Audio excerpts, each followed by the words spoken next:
Hindi ito maaari. Kailangan silang maghiwalay. Sapat ang pagsira sa tiwala nila.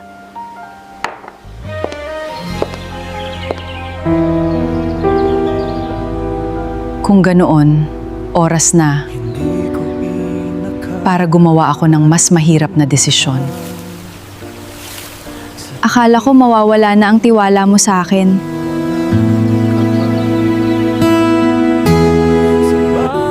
Hindi mangyayari yon. Kilala kita, Nicole.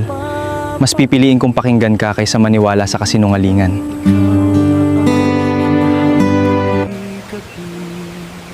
Jason, mahal na mahal kita. Mahal na mahal kita ng higit pa sa buhay ko.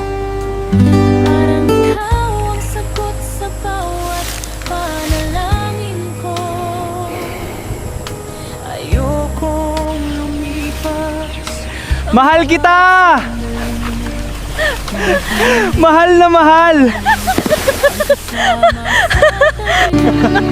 Pero hindi nila alam, may isang itim na sasakyan ang huminto malapit sa bukid. Bumaba ang bodyguard ng mama ni Jason. Sir Jason, pinapauwi po kayo ng mama ninyo ngayon din. Sabihin mo kay mama, mamaya na ako uuwi. Pasensya na po sir, pero may sinabi rin siyang iparating kay Miss Nicole.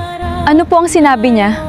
Sinabi ng mama ni Sir Jason, kung talagang mahal mo ang anak ko, lumayo ka sa kanya bago pa siya ang mawalan ng lahat. Hindi kita iiwan. At hindi rin ako susuko.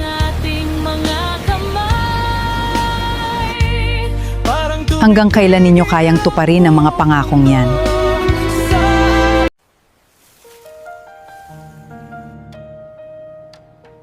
Jason, nakapagdesisyon ka na ba? Opo, mama. Mabuti. Sana tama ang magiging desisyon mo.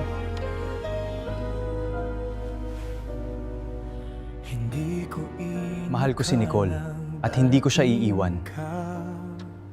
Handa kang talikuran ang lahat para sa kanya? Hindi ko kayo tinatalikuran, mama. Gusto ko lang natanggapin ninyo ang babaeng nagpapasaya sa akin. Kung yan ang desisyon mo, simula ngayon, kailangan mong patunayan na kaya mong panindigan ang bawat salitang sinabi mo.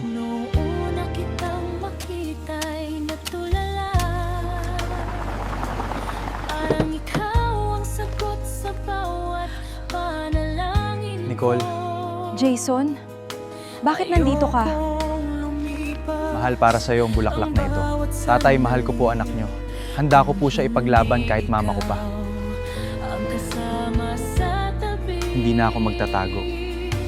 Handa na akong ipaglaban ang pagmamahal natin.